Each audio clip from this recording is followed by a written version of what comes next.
अस्सलामुअलैकुम मोअज़्ज़िज़ नाज़रीन कराम, उम्मीद करता हूँ कि आप सब खैरियत से होंगे।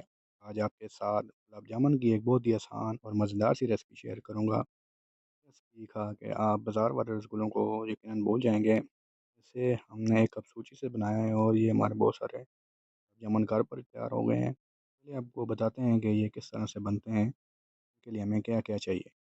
मैं हूँ आपका दोस्त उमर शहज़ाद और आप देख रहे हैं food for you cooking channel. अगर आप मेरे इस चैनल पर नए हैं तो इसे लाइक और सब्सक्राइब कर दें। साथ में दिए गए बेल के आइकन को भी ऑन कर दें। इस तरह की अच्छी रेसिपी आप तक बर वक्त पहुँचे रहें। एक पैन के अंदर हमने 1 टीस्पून देसी घी लिया है। अगर आपके पास नहीं है तो आप नॉर्मल घी का भी इस्तेमाल कर सकते हैं। घी मेल्ट हो गया है तो इसके अंदर हम 1.5 कप दूध का शामिल करेंगे। फ्रेश दूध हम इसके अंदर शामिल करेंगे। दूध और घी को अच्छी तरह से मिक्स करेंगे। जब ये मिक्स हो जाए तो 1 कप सूजी इसके अंदर थोड़ी थोड़ी करके हमने शामिल करनी है। इसे हमने एक गाढ़ा पेस्ट बनाना है, जैसे आटा गूंथते हैं उस शेप में हमने इसको लाना है।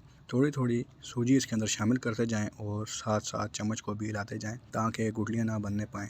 तो देखें एक पेस्ट बन चुका है, हमें इसे और गाढ़ा करना है ताकि इससे हम अपने गुलाब जामुन आसानी से बना सकें। तो देखें ये पेस्ट हमें इस तरह चाहिए था। दूध बिल्कुल खुश्क हो चुका है और ये हमारा डो भी तैयार हो चुका है। फ्लेम इसके नीचे से बंद कर देंगे और इसे चूल्हे से उतार लेंगे।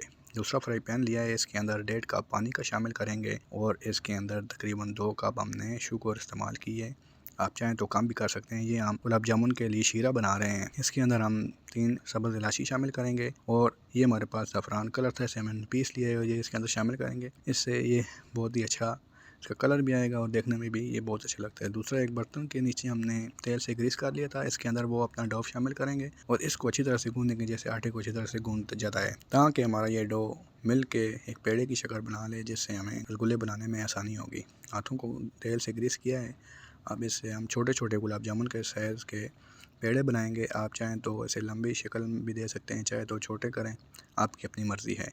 तो ये एक कप से हमारे तकरीबन 12 गुलाब जामुन बनकर तैयार हो चुके हैं। दूसरी तरफ हम अपनी शीरे को भी देखते हैं, तो शीरा भी हमारा तकरीबन बन चुका है। अब हम इसको फ्लेम बंद करेंगे और दूसरे पैन के अंदर तेल गरम कर लिया था। अब इन गुलाब जामुनों को हम इसके अंदर फ्राई करेंगे, बहुत ही अच्छा ब्राउन कलर देंगे। मेरा ये बर्तन छोटा था, इसलिए चम्मच की मदद से मैं इनके ऊपर गर्म तेल डाल रहा हूँ। अगर आपके पास छोटी कढ़ाई हो तो आप उसके अंदर इनको आसानी से बना सकते हैं। बार बार चम्मच आपने नहीं लाना, वरना ये इस तरह से टूट जाएंगे।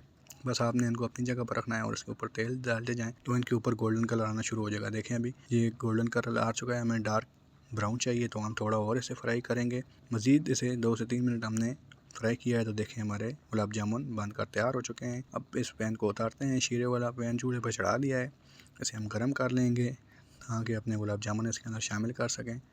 वो इसके अंदर पड़े रहेंगे और शीरा पी जाएंगे तो बहुत ही ज़बरदस्त तैयार हो जाएंगे। एक एक करके सारे गुलाब जामुन इसके अंदर हमने शामिल कर दिए हैं। मुझे ये लग रहा है ये पैन छोटा है, तो मैं इसको एक दूसरे बर्तन के अंदर शिफ्ट करूँगा ताकि हमारे ये गुलाब जामुन इसी तरह से इसके अंदर डिप हो सकें।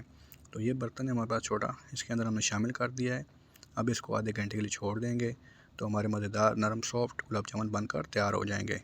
तो आधा घंटा गुजर चुका है, अब आपको निकाल के दिखाते हैं। देखें माशाल्लाह हमारे गुलाब जामुन बहुत ही अच्छे बनकर तैयार हो चुके हैं। एक पीस हम आपको काट के भी दिखाते हैं कि अंदर से कितना नरम और जूसी है। शीरा इसने पूरा पी लिया, देखें माशाल्लाह ये अंदर से भी पक चुके हैं। पकाते वक्त आपने आंच बहुत ही स्लो रखनी है, जिससे ये अंदर तक अच्छी तरह से कुक हो सकें। अगर आंच तेज़ होगी तो ये ऊपर से तो कलर पकड़ लेंगे लेकिन अंदर से कच्चे रह देंगे। देखें कितने नरम और सॉफ्ट हैं, एकदम मुंह के अंदर जाके घुल जाएंगे। तो इसे खा के आप यकीनन बाज़ार वाले रसगुल्लों को भूल जाएंगे। देखें बहुत ही सॉफ्ट और नरम बने हैं। तो मेरी ये रेसिपी अगर आपने शुरू से एंड तक देखी है तो आप इसे घर पर बआसानी बना सकेंगे और आपको बाज़ार से ख़रीदने की ज़रूरत नहीं पड़ेगी। तो इसी तरह की अच्छी अच्छी रेसिपी हम अपने चैनल पर अपलोड करते रहते हैं। आप लोगों का तावन चाहिए इस चैनल को सब्सक्राइब करें और कमेंट्स भी कर दिया करें, इससे हमारी हौसला अफजाई होती है। देखें कितना नरम और मुलायम बने हैं। तो देखें माशाल्लाह नाज़रीन, आप इस तरह से इन्हें बना के अपने घर पर ही बाज़ार जैसा टेस्ट ले सकते हैं। इसी तरह की अच्छी अच्छी रेसिपी आपको मेरे चैनल पर मिलती रहेंगी। तो मिलते हैं आपके साथ अपनी किसी नई रेसिपी के साथ। मुझे दीजिए इजाज़त। अल्लाह हाफ़िज़।